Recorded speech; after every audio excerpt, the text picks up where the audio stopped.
Hello मेरे प्यारे 10th board की बच्चों, आप लोगों के समर वेकेशंस चल रहे हैं। समर वेकेशंस में आप लोग खूब एंजॉय भी कर रहे होंगे, पर कहीं ना कहीं बोर्ड की जो टेंशन है वो आप लोगों को सता रही होगी। पहली बार आप बोर्ड का एग्ज़ाम देने जा रहे हैं तो बहुत सारी चीज़ें मन में होंगी, क्योंकि स्कूल में जब रिज़ल्ट आता है ना, तो स्कूल में तो जब रिज़ल्ट आता है तो हम लोग पहले से ही उस चीज़ों को लेकर अडेप्ट होते हैं, क्योंकि उसी स्कूल में हम पढ़े हैं, वहीं के टीचर्स ने कॉपी चेक की है, तो टीचर भी हमें जानता है, हम भी टीचर को जानते हैं। हमें पता है कि मार्क्स में ज़्यादा वेरिएशन हमें देखने को नहीं मिलेगा। लेकिन जब 10th बोर्ड में जब हम आते हैं ना, जब बोर्ड की बात आती है तो बहुत सारे बच्चों को एक छोटी सी टेंशन सी रहती है, क्योंकि बोर्ड में आपका कुछ पुराना और पिछला ट्रैक रिकॉर्ड जो है वो जाएगा नहीं। आपका नाम, आपकी पहचान वो सिर्फ और सिर्फ आपकी कॉपी से होगी। जैसा आप कॉपी में लिखेंगे, जो आप कॉपी में लिखेंगे, उसी से आप लोगों की पहचान वहाँ पर बनने वाली है। तो ये टेंशन सी रहती है कि कॉपी में किस तरीके से हम लिखेंगे, हम कितना पढ़ें कि हमारे इतने अच्छे परसेंटेज बन जाएं। क्योंकि बोर्ड में अच्छे नंबर लाना, अपने नाम को अखबार में देखना, और जब लोग उस नाम के बारे में चर्चा करें, आपके स्कूल वाले उस नाम को सुनकर प्राउड करें, आपके पेरेंट्स को आप पर फ़क्र हो, ऐसी चीज़ों के लिए आप लोग चाहते हैं कि हमारे नंबर जो हैं वो बहुत अच्छे आए, उतने नंबर एटलीस्ट आए कि हर कोई हम पर प्राउड करे, हर कोई हमारे बारे में बात करे। तो ये हर एक बच्चे का सपना होता है कि वो बोर्ड क्लास में 95% या उससे ज़्यादा स्कोर करे। तो क्या स्ट्रेटेजी रहनी चाहिए, क्योंकि अभी आपके पास पूरा मौका है कि पूरे साल का एक साथ एक रोड मैप आप तैयार कर लें, एक पाथ आप तैयार कर लें, एक रास्ता आप तैयार कर लें जिस पर आपको चलना है, और उसको फॉलो करते हुए अपनी मंजिल को पालें। क्योंकि अभी सफिशिएंट टाइम आप लोगों के पास में है। देखिए, जैसे जैसे आप आगे बढ़ेंगे टाइम कम होता जाएगा, प्रेशर बढ़ता जाएगा, और जब प्रेशर बढ़ेगा तो कहीं ना कहीं अंदर ओवर थिंकिंग और टेंशन भी बढ़ती जाएगी। तो ऐसे केस में आप लोगों को क्या करना है, किन चीज़ों को फॉलो करना है, क्या स्ट्रेटेजी आप लोगों को फॉलो करनी है, ये मैं आपको बताने वाला हूँ। तो बेस्ट स्ट्रेटेजी की हम लोग बात करेंगे 10th बोर्ड स्टूडेंट्स के लिए, और वो एक कंप्लीट रोड मैप क्या रहने वाला है, किन चीज़ों को फॉलो करना है, किन स्टेप्स को फॉलो करना है, स्टेप बाय स्टेप मैं आपको बताऊंगा। सब्जेक्ट वाइज भी मैं आपको बताऊंगा कि कहाँ प्रायोरिटी देनी है, कहाँ प्रायोरिटी कम देनी है, कहाँ ज़्यादा पढ़ने की ज़रूरत है, कहाँ कम पढ़ने की ज़रूरत है। इन सब के बारे में इस वीडियो में हम बात करने वाले। तो शुरू करते हैं सबसे पहले कि आप लोगों को क्या चीज़ करनी है, रोड मैप आपका क्या रहेगा जब उस मंजिल की ओर आप बढ़ रहे हैं। तो रास्ता सबसे इंपॉर्टेंट होता है। हमेशा याद रखिए कि जब आपने एक मंजिल तय कर ली है कि ये आपकी मंजिल है, तो उस मंजिल तक पहुंचने के लिए रास्ता सही होना ज़रूरी होता है। रास्ते पर चल देने मात्र से हम मंजिल पर नहीं पहुंचेंगे, क्या हम सही रास्ते पर चल रहे हैं ये बहुत ज़रूरी होता है। कई बार ऐसा होता है कि हम चलना तो शुरू कर देते हैं और आधे रास्ते पर जब हम पहुंचते तो पता चलता है कि सीधा जाना ही नहीं था, अब वापस रिवर्स जाना होगा बहुत आगे तक। तो याद रखिएगा, रास्ता बहुत ज़रूरी होता है कि जिस रास्ते से आप चलना शुरू कर रहे हैं, हो सकता है रास्ता लंबा हो सकता है रास्ता छोटा हो, पर रास्ता सही होगा तो वो हमें हमारी मंजिल पर पहुंचाएगा।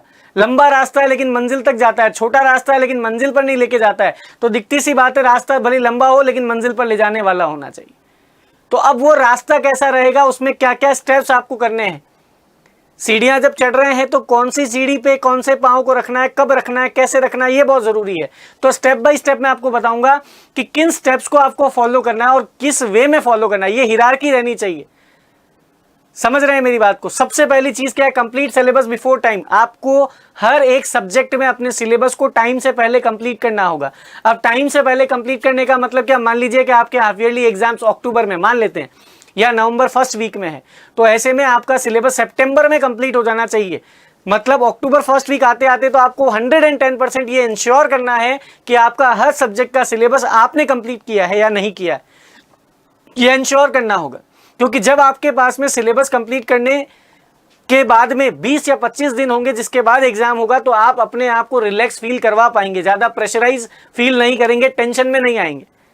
तो पहला काम जो आपको करना है, स्टेप 1 क्या होगा कि आपको अपने हर सब्जेक्ट के सिलेबस को टाइम से पहले, ऑन टाइम नहीं, टाइम से पहले। ऑन टाइम तो दुनिया भी करेगी, आप अलग क्या करेंगे दुनिया से।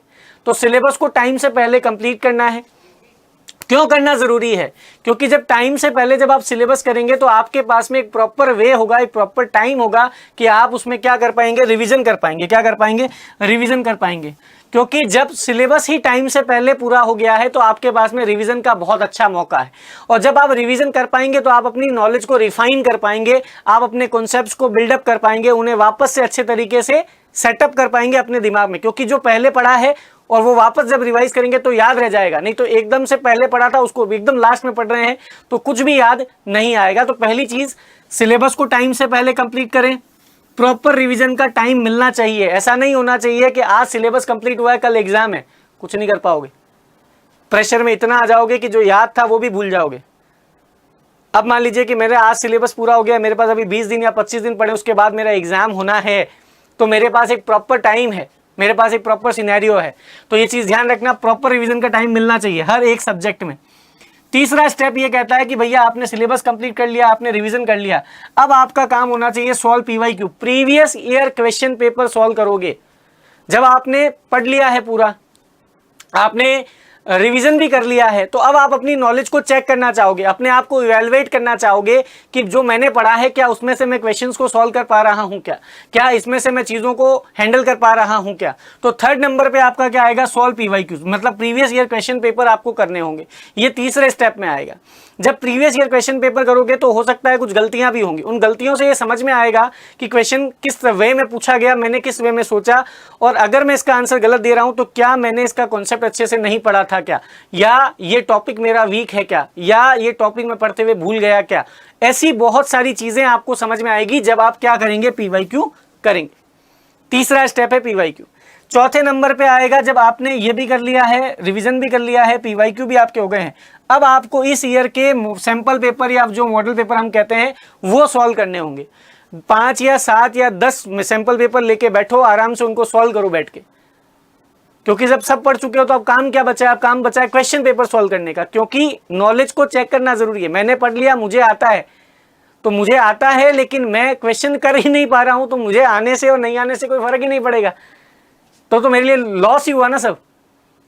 आप समझ रहे हैं? मेरी नॉलेज को अगर मैं डिलीवर नहीं कर पा रहा हूं तो मेरी नॉलेज किसी भी काम की नहीं है। If I am having the knowledge और आई कांट डिलीवर इट, जब उसकी रिक्वायरमेंट है, जब उसकी नीड है, तो क्या मतलब उस नॉलेज का। तो वही वाली बात है कि आपने सिलेबस कर लिया, आपने रिवीजन कर लिया, आपने पीवाईक्यू सॉल्व कर लिए, लेकिन आप क्वेश्चन पेपर में क्वेश्चन कर ही नहीं पा रहे हैं, तो फिर मतलब क्या उस चीज का। तो उसके लिए क्या करना होगा? सैंपल पेपर बार बार सॉल्व करने होंगे। जब सब कुछ पढ़ लिया, पीवाईक्यू हो गया, सब कुछ हो गया, आप सैंपल पेपर सॉल्व करो, अपनी गलतियां देखो, गलतियां करो, खूब गलतियां करो। मैं कहता हूं आप लोगों को गलतियां करो, गलतियां बहुत जरूरी होती है जीवन में। इंसान गलतियों से सीखता है, और हो सकता है इंसान एक बार गलती करने से ना सीखे, 2 बार गलती करने से ना सीखे, 3 बार गलती करने से नहीं सीखे, चौथी बार हो सकता है वो सीख जाए। और ये भी हो सकता है कि वो सीखना नहीं चाह रहा है, लेकिन हम ये मानते हैं कि इंसान गलतियों से सीखता है। तो जब आप यहां पर गलतियां करेंगे तो आप सीखेंगे, और आप सीखेंगे तो आप बोर्ड एग्जाम में गलती नहीं करेंगे, और बोर्ड एग्जाम में गलती की हम उम्मीद भी नहीं करना चाह रहे हैं। जितनी गलतियां करनी है यहां कर लो बोर्ड एग्जाम से पहले, पर वहां गलती नहीं करनी है। तो इसलिए यहां पे भर भर के प्रैक्टिस करो। ये 4 स्टेप इसी हिरार्की में फॉलो करना है, यही क्रम रहना चाहिए। मैं भिड़ते ही मान लीजिए सेशन शुरू हुआ, सैंपल पेपर लेके बैठा हूं, अरे मैंने टॉपिक ही नहीं पढ़े, मैं सैंपल पेपर कहां से करूं बताओ। मान लीजिए कि हमने अभी स्टार्ट किया है, 2 चैप्टर या 3 चैप्टर हुए हैं, और मैं सैंपल पेपर लेके बैठ जाऊं और फिर मैं टेंशन में हूं, यार मेरे से तो क्वेश्चन ही नहीं हो रहे। अरे कहां से होंगे? सिलेबस ही नहीं पता तुम्हें, पढ़ना तो बहुत दूर की बात है। आपको सिलेबस ही नहीं पता है, आप पढ़ना तो कहां से पढ़ोगे? बात की बात है। तो क्लियर है या नहीं है? समझे या नहीं समझे? तो ये आपके पास में रोड मैप होना चाहिए। उसके बाद में हर बच्चे के मन में एक सवाल आता है 10th क्लास में, सर किस सब्जेक्ट को मैं कितना टाइम दूं? साइंस भी है, मैथ्स भी है, एसएसटी भी है, इंग्लिश भी है, हिंदी भी है। आप तो एक सब्जेक्ट पढ़ाते हो, आपको क्या दिक्कत है? आप तो कह दो कि साइंस पढ़ लो, मैथ्स वाले कह देंगे मैथ्स पढ़ लो, उनके क्या दिक्कत है? उनको तो एक ही सब्जेक्ट पढ़ाना है, उनको एक ही सब्जेक्ट पे ध्यान देना है। सर हमारे पास तो 5-5, 6-6, 7-7 सब्जेक्ट है, हम क्या करें सर? हमारे पास तो 6 सब्जेक्ट है, कहाँ पे किस पे ध्यान देंगे सर? तो किस सब्जेक्ट को कितना टाइम मिलना चाहिए, ये बहुत कॉमनली आस्क्ड क्वेश्चन है, बहुत फ्रीक्वेंटली आस्क्ड क्वेश्चन है कि कौन से सब्जेक्ट पे हमें ध्यान देना है। तो भैया मैं आपको एक बात बता दूं, साइंस, मैथ्स और एसएसटी जो है, साइंस, मैथ्स और एसएसटी, ये आपके कोर सब्जेक्ट्स हैं। कोर सब्जेक्ट का मतलब बहुत इंपॉर्टेंट सब्जेक्ट्स हैं। इनमें नॉलेज बहुत ज़्यादा दी हुई है, इनमें दिमाग भी बहुत लगाना पड़ता है, इनमें क्वेश्चन का फ्रेमिंग जो है वो नेक्स्ट लेवल का हो सकता है, अच्छे लेवल का हो सकता है। तो साइंस, मैथ्स और एसएसटी आपके कोर सब्जेक्ट है जिसको आपको अटेंशन देना पड़ेगा, जिसको आपकी अटेंशन की सबसे ज्यादा जरूरत है। वो ये 3 सब्जेक्ट हैं, साइंस, मैथ्स और एसएसटी, जिसपे आपको बहुत ज्यादा ध्यान देने की जरूरत है। मतलब यहां पर बिना किसी के कहे भी आपको ही ध्यान देना होगा। मतलब ये नहीं होगा कि एक टीचर आके कहेगा कि नहीं तुम्हारे लिए साइंस जरूरी है, नहीं तुम्हारे लिए मैथ्स जरूरी नहीं, तुम्हारे लिए एसएसटी जरूरी नहीं, उस पर आपको खुद को ध्यान देना पड़ेगा। समझ पा रहे हो क्या? जब प्रॉपर वे में खुद ध्यान दे पाओगे उस पर तो कुछ चीजें कर पाओगे ना। तो more attention required on these subjects. अब इसमें भी मैक्सिमम टाइम किसको देना है? तो मैं खुद कह रहा हूं आपको कि मैथ्स और SST. Being a science teacher मैं फिर भी आपको कह रहा हूं कि आपको ज्यादा अटेंशन देनी होगी, ज्यादा टाइम आपका लेगा कौन? मैथ्स और एसएसटी। उसका रीजन है मैथ्स रिक्वायर प्रैक्टिस, मैथ्स में आपको बहुत प्रैक्टिस की जरूरत है, और एसएसटी में बहुत बार आपको रिटेंशन के लिए पढ़ना पड़ेगा, रिवाइज करना पड़ेगा।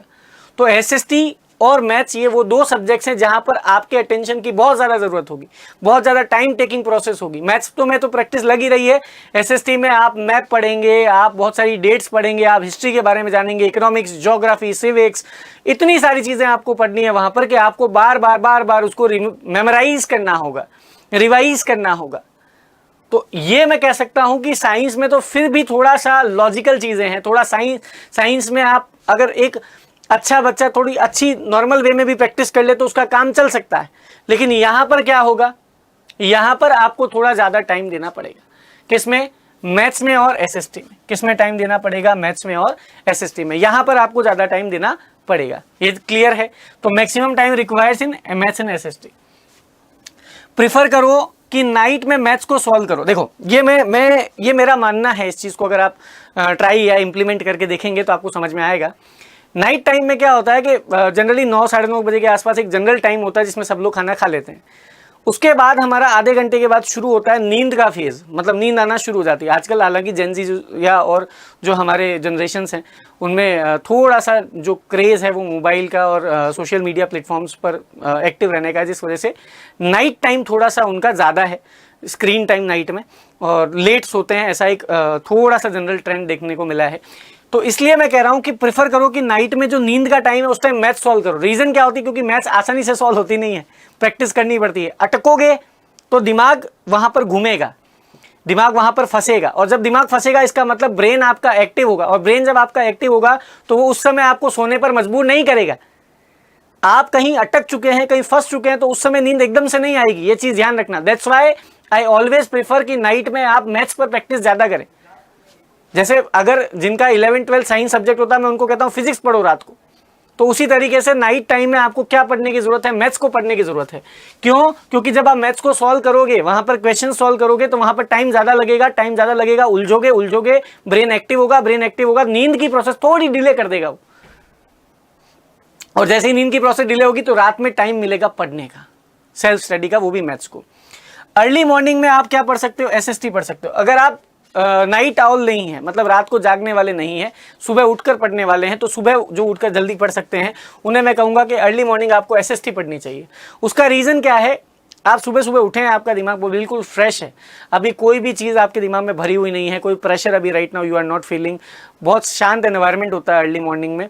तो उस समय आपको एसएसटी पढ़नी चाहिए, क्योंकि जैसे ही आप कुछ चीज़ों को पढ़ेंगे तो वो दिमाग में बैठने लगेगी, क्योंकि फ्रेश वे में, फ्रेश माइंड से अगर आप किसी चीज़ को पढ़ रहे हैं, किसी चीज़ में दिमाग लगा रहे हैं, तो वह आपको याद होने लग जाती।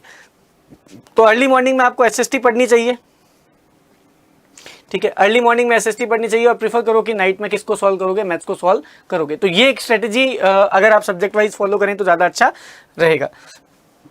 अब बचे हमारे लैंग्वेज सब्जेक्ट, इंग्लिश, हिंदी और एसएसटी। इंग्लिश, हिंदी और संस्कृत की अगर मैं बात करता हूं तो ये लैंग्वेज सब्जेक्ट हैं।